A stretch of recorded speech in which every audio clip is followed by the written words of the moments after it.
sham. No. No. Y'all, just stop. Get real. Welcome to DBL. Good morning, gentlemen. Hey, hey. Hello, lady. Yes. That's all I got. All right. We're starting today with Fox News just minutes, and I mean minutes before their trial was set to start. Fox News and Dominion Voting Systems settled their defamation case. Fox agreed to pay Dominion $787.5 million for repeatedly telling lies about election fraud on their network. Here's what Dominion's CEO said about it on GMA. It's a big step forward in democracy if we can our system can send a signal that if media companies lie, whoever they are, on whatever channel it is, and they do so knowingly, they will be prepared to pay a very, very high price.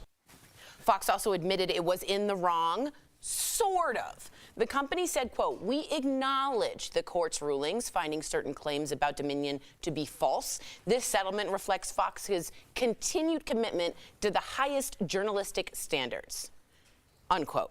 So, gentlemen, what do we think about settling for $750 million? Right now, just so you guys know, Fox on hand, the company has about $4.1 billion. So that's just compared to the $750 million that they When just... you say on hand, what do you mean? Meaning they have it liquid. They have $4.1 billion in cash to spend. This is half of what Dominion was asking for, which is $1.6 billion. Okay, so basically, if you had $4, they basically took about 50 cents of that?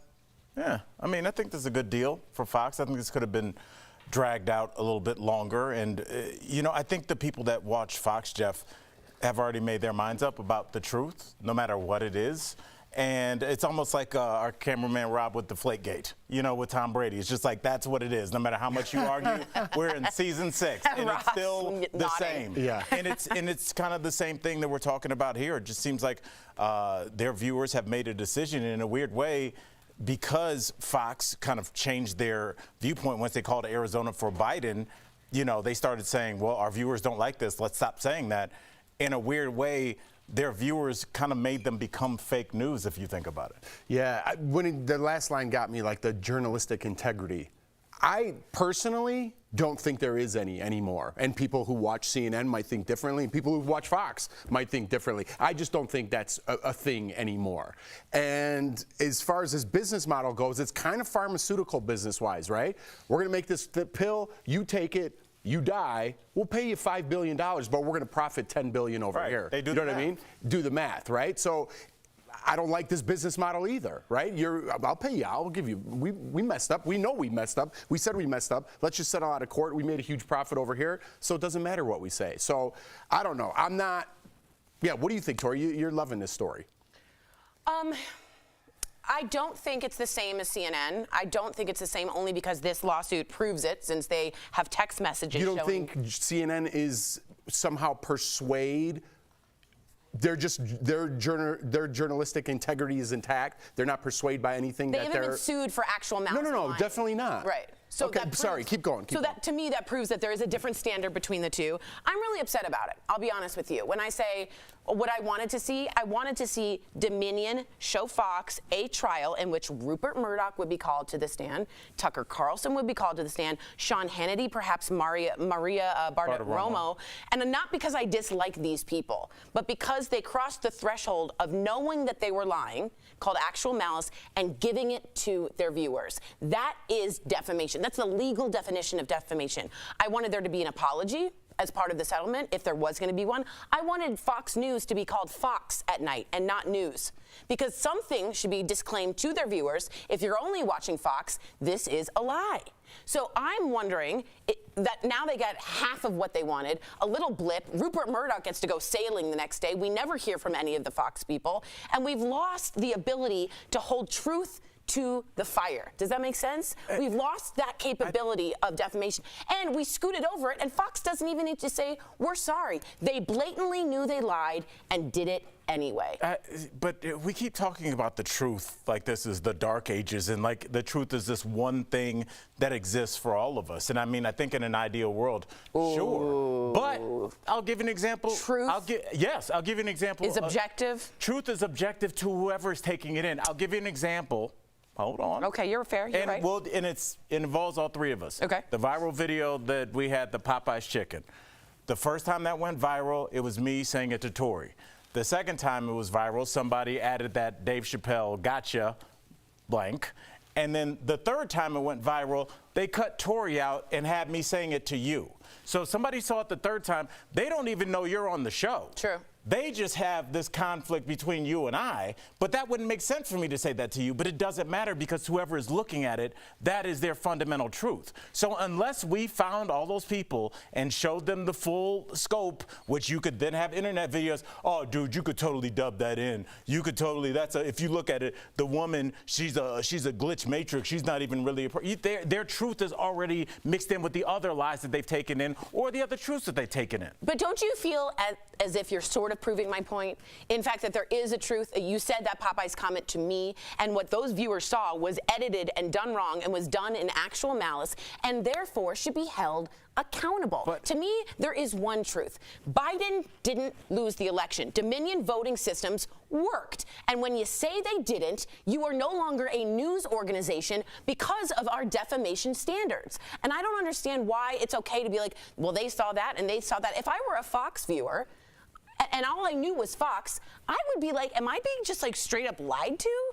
Many people don't feel that. I've asked Fox viewers that, and they don't think they are. But this lawsuit, this settlement says they did lie. But they're on a team, no different than anybody else has their team. And if you're a Red Sox fan, you never go, should I be a Cleveland Guardians fan? You don't ever have that. You're just like, well, some weird stuff happened, but I'm still with this team. And I think it's the same situation when you're talking about the truth. And I think at this point that ship has sailed, and it's almost archaic to talk about it at this point. At this point, everybody that you will ever meet from now on has their own fundamental truth, Jeff, because of the YouTube videos they watch, the YouTube reels they watch, and the 4 or 5 places that they get their news from. That's their truth. Yeah, and I'm with you 100%. And I wish it wasn't. I think that's a fundamentally wish it flawed wasn't. statement.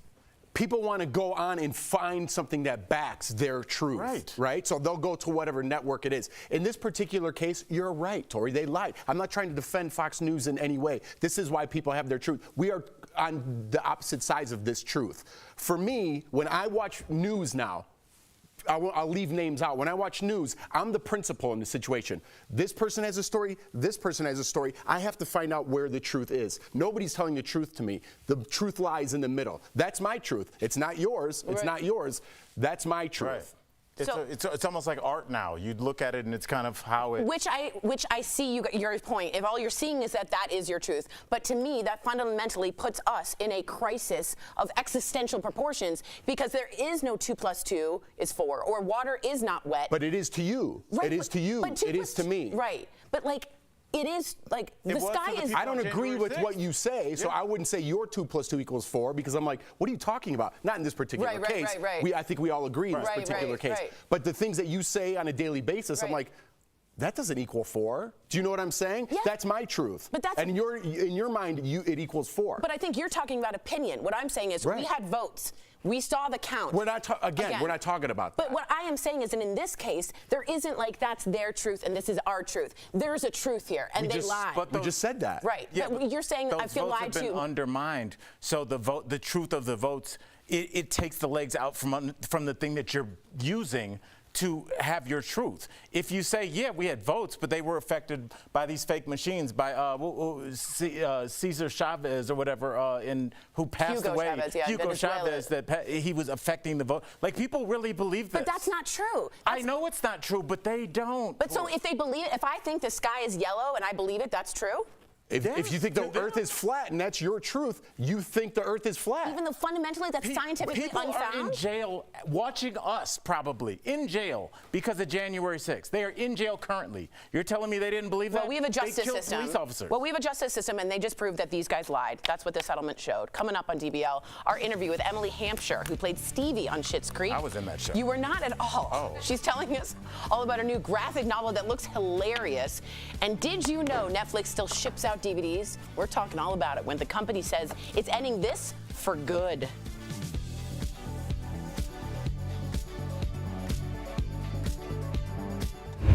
DBL, This show is amazing. There's a lot going on down here. I would have been part of the Mile High Club. Yeah. So on point. But I'm going to have a conversation about what's happening now.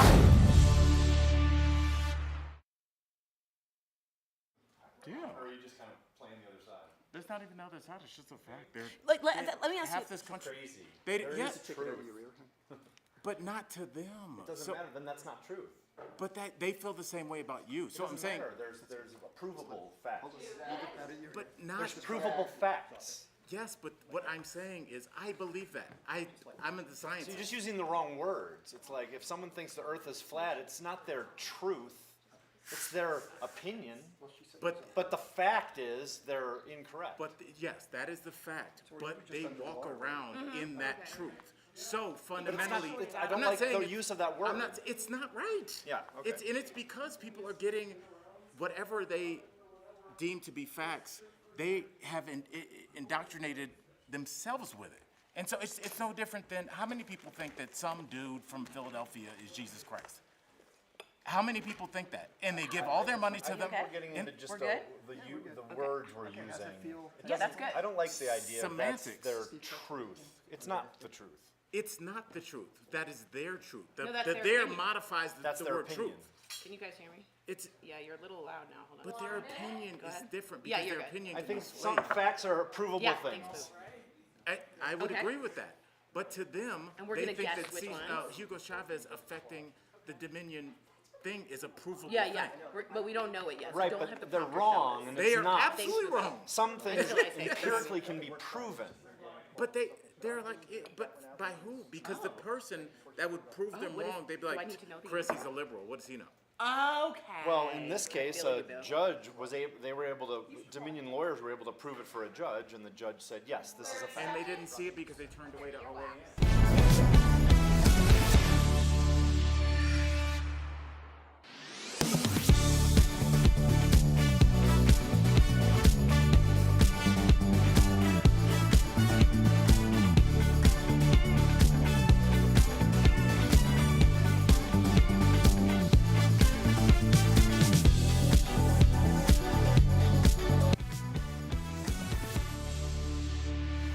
Welcome back. Who knew Netflix was still mailing out DVDs? Did anyone here know that?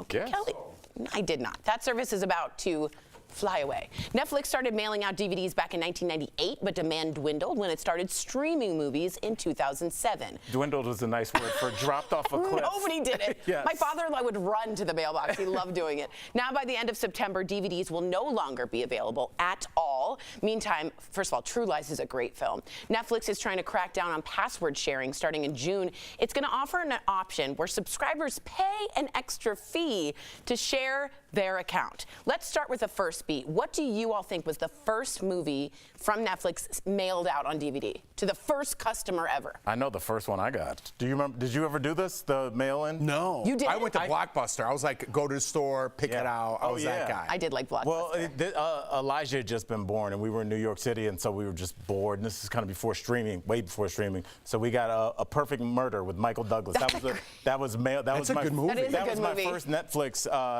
DVD. But I mean, people still go to Redbox, so I'm not surprised that people still use this. A lot of people still use DVDs. But I never got it because I want to be like, it's Friday night, I'm going to go to Redbox, I'm going to go to Blockbuster, whatever it may be, and I get that movie right then. I'm not going to be like, next week I think I'm going to watch True Lies. Right. You know what I mean? Like, Yeah. Well, the everybody queue? makes fun of Blockbuster, but Jeff's thinking, what he just explained, was why Blockbuster didn't buy Netflix. I think famously the CEO said people want to do what you just said. They want to go with their wife and pick out the movie. It's the experience. And then people realize, like, people like the experience of sweatpants on the couch. They sure did. That was me. All right, what do you think the first? What year did it come out? 98 was the first. Yeah, so I'm thinking Titanic is like 97. Oh, that's a good one. So I was going to go with Titanic, but I don't know if it was switched to DVD, but my take is Titanic. Do you want to make a guess? I'm going to guess a Disney movie. I can't be specific, but I'm going to go with a children's movie. Children's I'm movie. going Shawshank. Shawshank. All right, my let's see what it was. Ladies and gentlemen, first movie. Beetlejuice. Don't say it again. Don't Do say we know who it was mailed to? Probably Alec Baldwin. Well, let me ask you guys about this also, paying to share your password. I don't get this at all. It's going to be an awkward conversation when you're like, hey, Ted, Could you fork over $4 a month, dude? Right. You had my password for 8 years. Dude. Yeah. And part of that was and the Ted might be your friend. What if it's your ex from 3 exes ago? Yeah. Because that's That's even that's even the worse. thing is like how many people are like, hey, I know I cheated. Need that password. I don't know. It's a thing. I mean, my ex-wife uses all my passwords. I'll just pay it. But I do think like everybody's kind of, you know, like how could they do this? They're trying to make a profit. They're fine. Netflix isn't your friend. But how do they know if you're, so you travel back and forth to LA. Right. How do they know that you're not using the same account and your wife's using it? They can't prove that. From the IP of your TV? Yeah, the IP. Because if you've ever tried. What do you mean the IP? You're in LA watching your Netflix, then you're in Colorado watching your Netflix. But it's your IP. Whenever you try and like, if you've ever tried to sports gamble on your phone, like the states where it's like prohibited in Delaware and Colorado, it won't work. When your same app won't work, they know. Yeah, but it's your IP. What are you talking about? First of all, you're talking about IPs to a comic. I'm like, I guess. We're going to talk about Wait, IPs somebody- later. It stands for I personally love DBL. Coming up on DBL, you know her as Stevie on Schitt's Creek. We're talking with Emily Hampshire all about what she's up to next. It was a delightful interview. Stay tuned.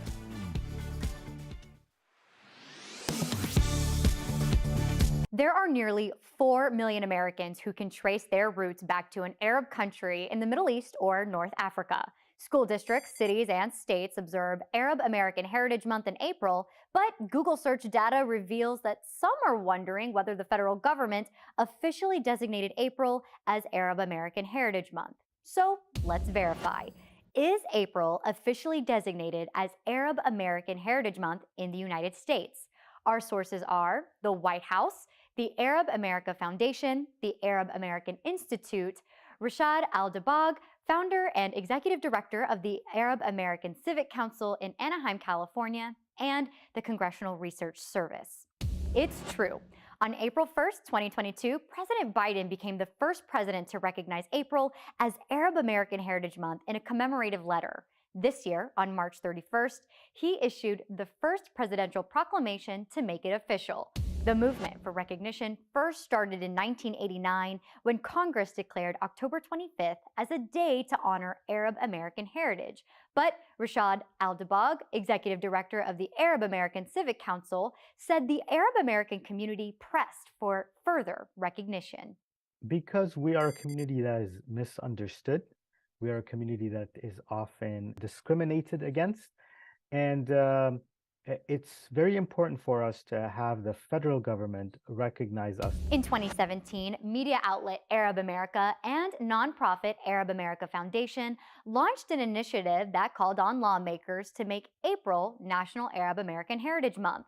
Arab America says April was chosen because it did not conflict with other observances that highlight minority communities, and the month symbolizes hope, growth, and new beginnings. With your Verify, I'm Natalie Haddad.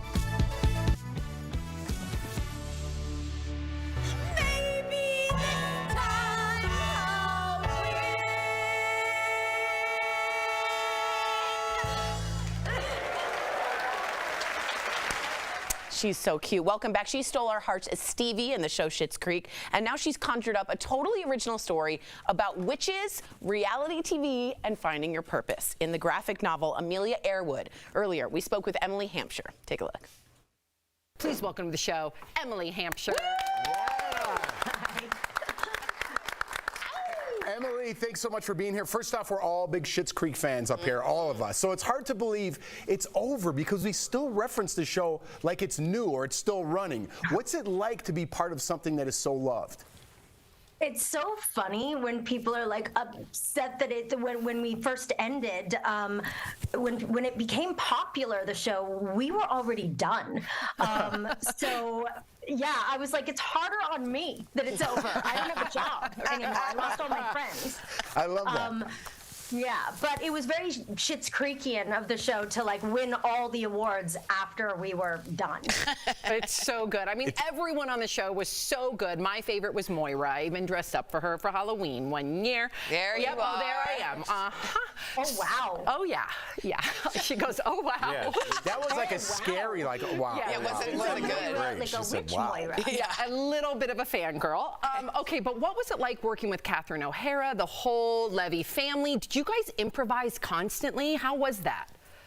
it's funny, people think that we improvise a lot because it's, you know, Catherine O'Hara and Eugene Levy, but there really wasn't a lot of improvisation at all on the show. It was so well written. But also, like, working with a literal family, like Dan, Eugene, and Sarah Levy, who plays Twyla in the show, are all a real family, and you would think there would be awkward times in that, but it was actually so lovely. It was like, well, it was like my chosen family. So I miss them. Oh, that's so nice. Now, I really want to get into this because I'm super into it. It's your new project, Amelia Earwood, Basic Witch. And we heard this was inspired by the Kardashians. I'm already laughing. How did they influence this story? Well, I mean, I was watching the Kardashians, as one does. As one does. And I was like, this is a real family. Like, those are real sisters. And I thought, like, what if I just happened to have been born into this family? I would be the worst Kardashian ever. I would be like stuck in the waist trainer. I'd be kicked off the show. And so that's kind of where Amelia came from. She is the black sheep witch of her famous, very famous witch family. This is hilarious. And they have a reality show, and she gets kicked off because her magic is just not on brand. It's bad. I mean, she's a basic witch, but really, like, she's bad at magic. That's so good. Not stuck in a waist trainer. That is like my worst nightmare. You said that writing this character, Amelia, was a process of self-discovery. So what were some of the things you discovered about yourself as you made this? I mean, it felt like I got the opportunity to go back and tell my younger self, like, everything you think is wrong with you and that's your problem and that you have to fix, like, that's your magic. That's your superpower. And it's just this, ultimately this story of Amelia finding her own magic within her. And I realized that every story I ever have to tell is always ultimately the Wizard of Oz. It's, you always had it in you. You just needed to find it for yourself. Same story as Stevie. So, I love that. Yeah. Wow. All right, now I gotta ask you this before we go, and you have to understand the answer to your question. It might cause a riot in the streets, depending on how you answer. So there's a lot of pressure here. Do you think we're ever going to see a Schitt's Creek movie? Come on, Emily. Oh, I was going to say something real bad. I was going to say something real just because you were talking about guns before. And I'm Canadian, and we have gun control. But anyways, that's probably when you'll see a Schitt's Creek movie. If you do that, you'll see it right away. I can't imagine us not doing something else together. I'm not saying we are, but we like each other too much to not. Oh. Okay, I'll that take gives that me as some hope. tepid yes. I'd say yes. Emily, we are so lucky that we got to meet you. We adore you. This has been amazing. DBL Nation, do not forget to check out Emily's book, Amelia Earwood, Basic Witch, available now. Thank you so much, Emily. Congrats on the book. Congratulations. We'll be right back. Thank you. Thanks. Thanks.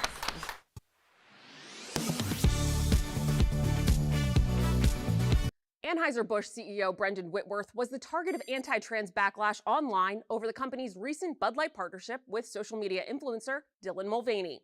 Mulvaney, who is transgender, posted a video on April 1st announcing her partnership with Bud Light, which is owned by Anheuser-Busch. 2 weeks later, Whitworth said in a statement, the company never intended to be part of a discussion that divides people. That same day, screenshots of Whitworth's LinkedIn profile went viral, pointing to a section that claims he worked for the Central Intelligence Agency. But is that true? Let's verify. Our sources are Brendan Whitworth's LinkedIn profile, Anheuser-Busch, and a Fox Business profile on Whitworth. It's true. Anheuser-Busch CEO Brendan Whitworth did work for the CIA.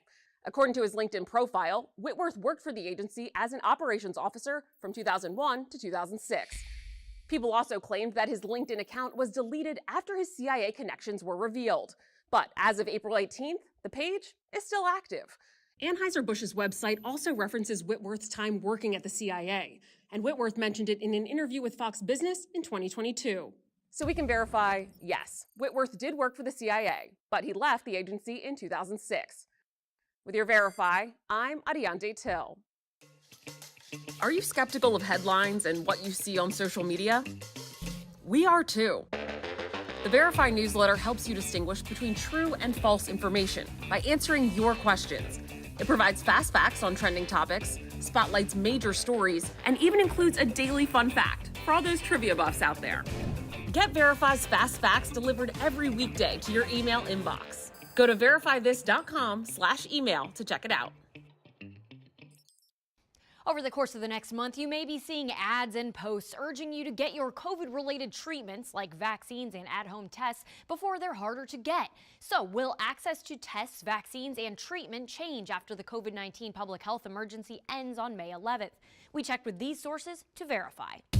Let's start with COVID tests. Once the public health emergency ends, access to free at-home tests will end for people with traditional Medicare. Medicare will still pay for tests administered by a doctor, like PCR lab tests, but there could be a cost for the doctor's visit itself. Private insurance and Medicare Advantage will also no longer be required to provide any free testing, be it at home or with a doctor, though some might continue to do so. As for vaccines and antiviral drugs like Paxlovid, access going forward isn't tied to the public health emergency. Instead, it's all about supply. The federal government has a stockpile of vaccines and antivirals. Those federal resources are free to anyone, regardless of insurance status. But numbers are limited, and ongoing access relies on federal funding that Congress hasn't provided.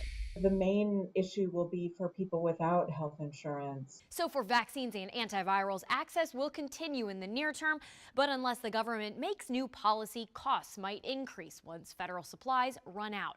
So we can verify that yes, access to COVID tests, vaccines, and treatment will change in the near future, but not just because of the public health emergency ending.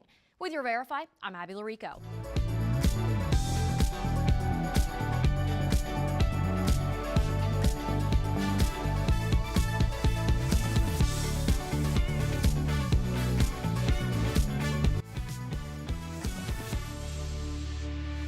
Okay. Welcome back. Summer is right around the corner, and that means you might be spending more time outside. There's some things you could really do to spice up your space. Here's how to do it safely with Sunsetter. One of the main things to think about is a nice rug. It can really tie everything together, as Lebowski says. Also, shop around and spend a little more time to really find the perfect outdoor furniture.